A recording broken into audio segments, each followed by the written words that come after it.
నమస్తే welcome to 929 TV నేను ప్రియాంక. ప్రపంచంలో మెక్డొనాల్డ్స్ అంటే వెంటనే గుర్తుకు వచ్చేది బర్గర్లు, ఫ్రెంచ్ ఫ్రైస్, బిగ్ మ్యాక్. రోజుకు కోట్లాది మంది అక్కడ భోజనం చేస్తుంటారు. అందుకే చాలా మంది మెక్డొనాల్డ్స్ బిలియన్ల డాలర్లు సంపాదించడానికి కారణం బర్గర్లు అమ్మడమే అనుకుంటారు. కానీ అసలు నిజం వింటే ఆశ్చర్యపోతారు. మెక్డొనాల్డ్స్ అసలు పెద్ద వ్యాపారం బర్గర్లు కాదు, రియల్ ఎస్టేట్. అంటే భూములు, కమర్షియల్ ప్రాపర్టీలు.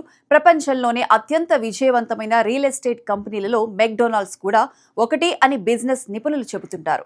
బర్గర్లు కేవలం ఒక ముఖ చిత్రం మాత్రమే. అసలు డబ్బు మాత్రం భూముల నుంచే వస్తోంది. ఈ కథ 1950లలో ప్రారంభమైంది.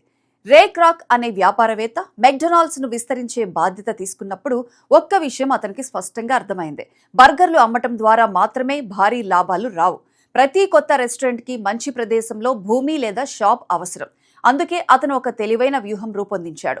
మెక్డొనాల్డ్స్ ముందుగా నగరాల్లో అత్యంత విలువైన ప్రాంతాల్లో భూమిని కొనుగోలు చేయటం లేదా చాలా సంవత్సరాల లీజ్కు తీసుకోవటం ప్రారంభించింది.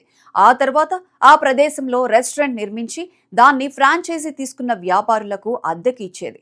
అంటే ఫ్రాంచైజీ యజమాని బర్గర్లు అమ్మినా అమ్మకపోయినా ప్రతి నెల అద్దె మాత్రం మెక్డొనాల్డ్స్ కు చెల్లించాల్సిందే. ఇక్కడే అసలు బిజినెస్ మోడల్ దాగి ఉంది. సాధారణంగా ఒక వ్యక్తి మెక్డొనాల్డ్స్ ఫ్రాంచైజీ తీసుకోవాలంటే లక్షల డాలర్లు పెట్టుబడి పెట్టాలి. కానీ రెస్టారెంట్ నడిచే భూమి లేదా భవనం చాలా సందర్భాల్లో మెక్డొనాల్డ్స్దే ఉంటుంది. ఫ్రాంచైజీ యజమాని రెండు రకాలుగా కంపెనీకి డబ్బు చెల్లిస్తాడు. మొదటిది ప్రతి నెల అద్దె, రెండవది అమ్మకాలలో 1% రాయల్టీ. అందువల్ల ఒకే రెస్టారెంట్ నుంచి కంపెనీకి రెండు వైపులా ఆదాయం వస్తుంది. ఇదే కారణంగా ప్రపంచంలో వేలాది బ్రాంచీలున్నా వాటిలో చాలా వరకు మెక్డొనాల్డ్స్ నేరుగా నిర్వహించదు, స్థానిక వ్యాపారులే నిర్వహిస్తారు. కానీ భూమి, బ్రాండ్, సిస్టమ్ కంపెనీ నియంత్రణలోనే ఉంటాయి. ఇంకా ఆశ్చర్యకరమైన విషయం ఏమిటంటే మెక్డొనాల్డ్స్ ప్రపంచవ్యాప్తంగా వేల సంఖ్యలో కమర్షియల్ ప్రాపర్టీలను కలిగి ఉంది. ఈ ప్రాపర్టీల విలువ సంవత్సరాలు గడిచే కొద్దీ పెరుగుతూనే ఉంటుంది. ఒకప్పుడు తక్కువ ధరకు కొనుగోలు చేసిన భూములు ఇప్పుడు కోట్ల, బిలియన్ల డాలర్ల వరకు విలువ చేస్తున్నాయి. అంటే కంపెనీ బర్గర్లు అమ్మడం వల్ల మాత్రమే కాదు, భూముల విలువ పెరగడం వల్ల కూడా భారీ ఆస్తిని సంపాదించింది. ఆర్థిక మాంద్యం వచ్చినా, ఆహార వ్యాపారం కొంత మందగించిన అద్దె రూపంలో వచ్చే ఆదాయం కంపెనీకి ఒక స్థిరమైన ఆదాయ వనరుగా ఉంటుంది. మెక్డొనాల్డ్స్ మరో వ్యూహం కూడా చాలా ఆసక్తికరంగా ఉంటుంది.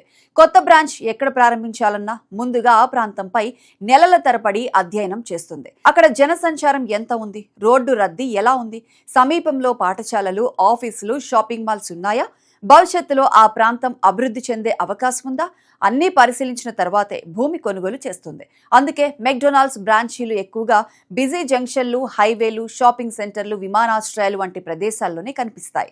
ఇది కేవలం బర్గర్లు ఎక్కువ అమ్మడం కోసం మాత్రమే కాదు, ఆ ప్రదేశాల రియల్ ఎస్టేట్ విలువ కూడా పెరుగుతుందని ముందుగానే అంచనా వేయడం వల్ల.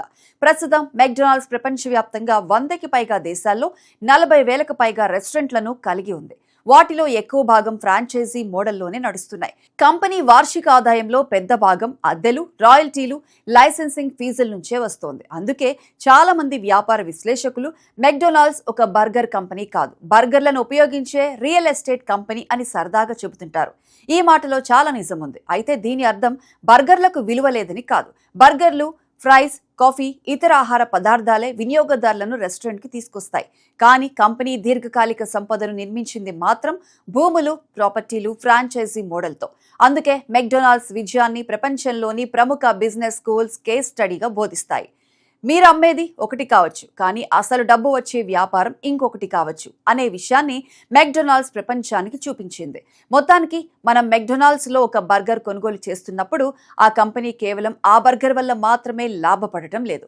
ఆ రెస్టారెంట్ ఉన్న భూమి, దానికి వచ్చే అద్దె, ఫ్రాంచైజీ ఫీజు, బ్రాండ్ విలువ, రియల్ ఎస్టేట్ పెట్టుబడి ఇవన్నీ కలిసి మెక్డొనాల్డ్స్ ను ప్రపంచంలోని అత్యంత విజయవంతమైన వ్యాపార సామ్రాజ్యంలో ఒకటిగా నిలబెట్టాయి. అందుకే మెక్డొనాల్డ్స్ బర్గర్లు అమ్మి కాదు, భూములను సరిగ్గా ఉపయోగించి బిలియన్లు సంపాదించింది అని చెప్పడం అతిశయోక్తి కాదు.